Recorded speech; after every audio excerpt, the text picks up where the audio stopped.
Pues mire, de verdad vamos a cerrar con broche de oro, lo decía ahorita con el doctor José Luis Romero, lo tengo que decir con la doctora Margarita Karina Cruz Madrigal, la doctora Cari, yo así cariñosamente le llamo desde que la conozco, te tengo que decir lo mismo que le dije a José Luis, es un orgullo muy grande verlos, la manera como siguen creciendo, como siguen aprendiendo para llevar esos conocimientos a lo más sagrado que tiene el ser humano, que es la salud. Qué honor, qué orgullo encontrarlos aquí. Bienvenida como siempre, Cari, bienvenida de verdad.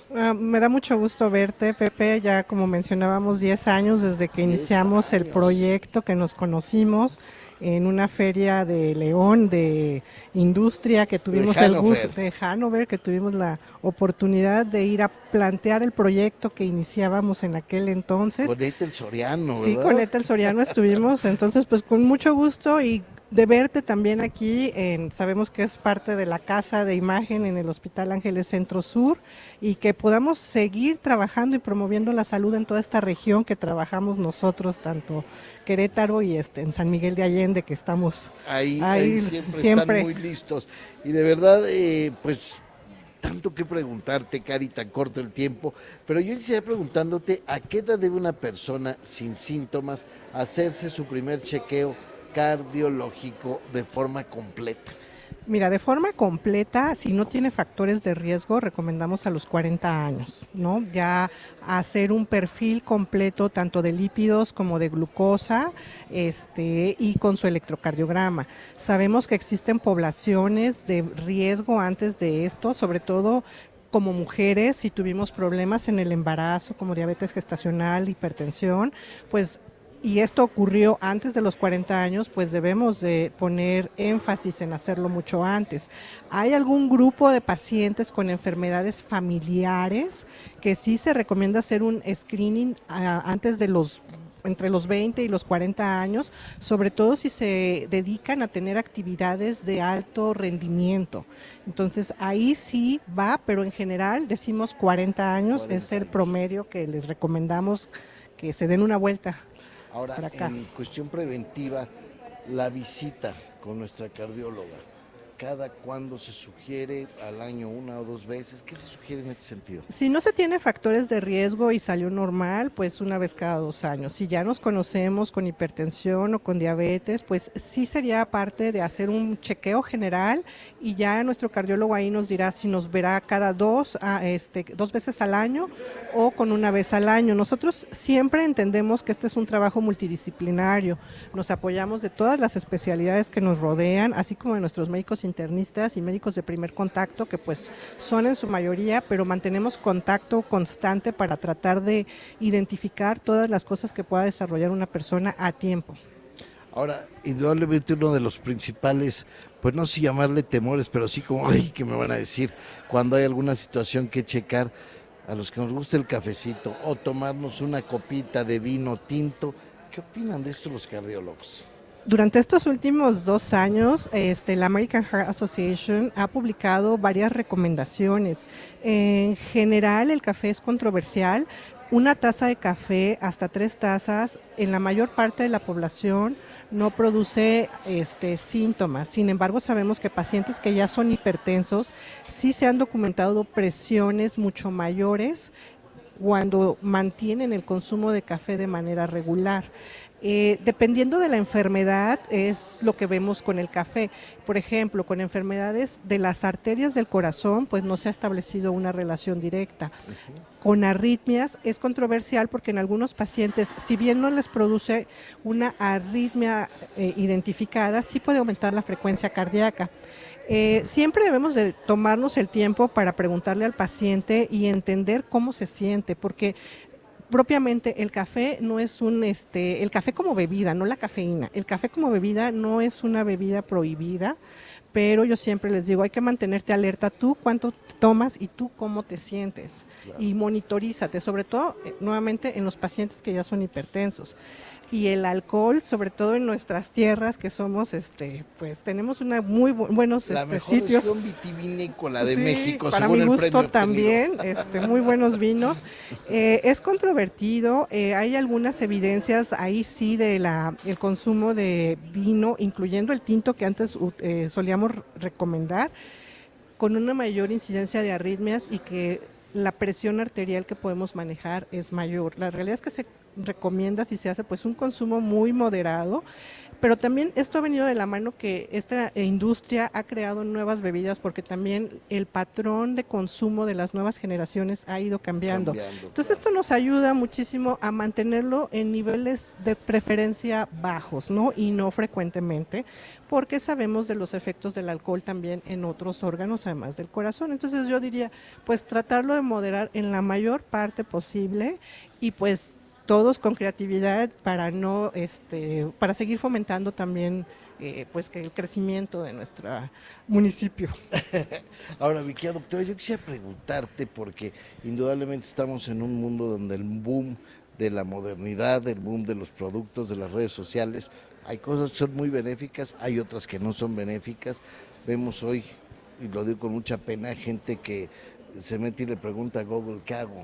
Cuando sabemos que esto no, es más, y con todo el respeto del mundo, ni siquiera hoy que utilizamos el ChatGPT y todo esto de la IA, pues no es exacto, o sea, es un servicio que te brindan, es una modernidad que nadie estamos peleados con ella, pero no hay cómo ir con los doctores. Por ejemplo, ¿qué tan confiables son los relojes inteligentes para detectar arritmias o la propia fibrilación auricular que hoy nos los venden y te dicen, con esto ya olvídate? Esto empezó más o menos en el 2016, hubo una presentación de una de las marcas principales de los smartwatch. A nosotros nos ayuda, son muy sensibles y específicos, sobre todo en pacientes que no hemos podido identificar durante sus visitas.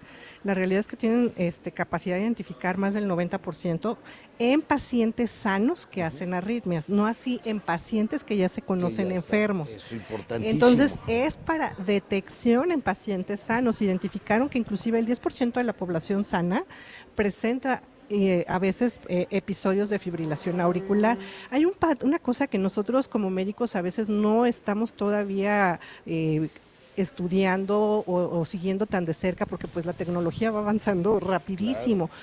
Lo que tú mencionabas es que también debemos de saber cómo manejar la información.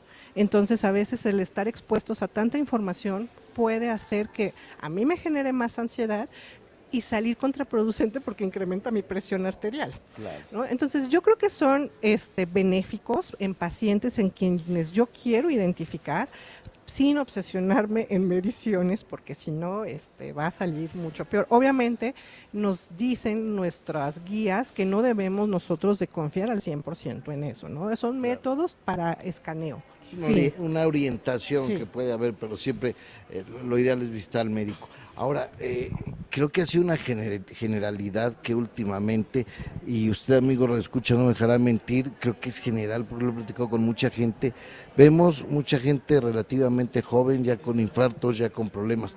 Vemos incluso deportistas de alto rendimiento que dicen, a ver si no tomaba, no fumaba, no, todo el día era deporte, infartado. ¿A qué se debe esto? ¿Qué opinión tienes, doctora? No, sí, hemos tenido una frecuencia, aunque la frecuencia de muerte súbita o infarto es de 1 en 100,000 en pacientes jóvenes, incluso en la estadística como mucho más intensa, 1 en 50,000, pero esto se debe a que cada vez tenemos mucho más acceso a diferentes deportes, sobre todo a deportes mucho más extenuantes o de contacto que pudiéramos tener algún traumatismo directo con el tórax. Entonces es importante saber bien nuestros antecedentes heredofamiliares y cómo nos han ido nuestras visitas médicas a través de nuestra infancia, porque cada vez empezamos mucho más jóvenes a hacer deporte de forma más intensiva Sí. sin tener esa revisión. O sea, yo creo que el problema es que no vamos cuando estamos en la primaria o secundaria, que hoy hacen eso los chicos 3 horas al día, no vamos a hacernos revisiones. Yo creo que se han identificado más enfermedades congénitas y por eso es que con pacientes que hacen más deporte y presentamos esto. Pero yo creo que si hacemos un buen escaneo desde que somos niños y decidimos hacer esto, podemos tratar de minimizar todos estos riesgos. Me queda un minutito, se nos fue Sí, muy no te rápido la preocupes, plática. Pepe. Y me gustaría preguntarte para despedirnos, ¿el miedo y la ansiedad elevan la presión arterial y la frecuencia cardíaca antes de entrar al quirófano? Esto nos lo han dicho siempre ustedes los expertos. ¿Cómo preparan ustedes a sus pacientes mental y médicamente para que su corazón entre en un estado de calma total al quirófano robótico, por ejemplo? Bien importante es saber todo lo que va a pasar, desde lo que involucra llegar al hospital, que tenga todos los procesos en claros el paciente para disminuir su ansiedad. En algunos de ellos, lo que hacemos es modificar los horarios del tratamiento que tienen para que sobre todo los que ya son hipertensos, para que sus presiones lleguen en óptimas condiciones. Y bueno, en centros como este, pues siempre estamos disponibles si es necesario horas antes para poder regular en caso de que se identifique previo a su ingreso y el paciente pueda llevar a cabo su cirugía con éxito.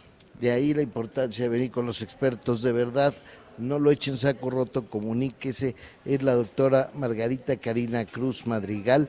Ella está también en el Ángeles Centro Sur, 442-261-4200, consultorio 1510.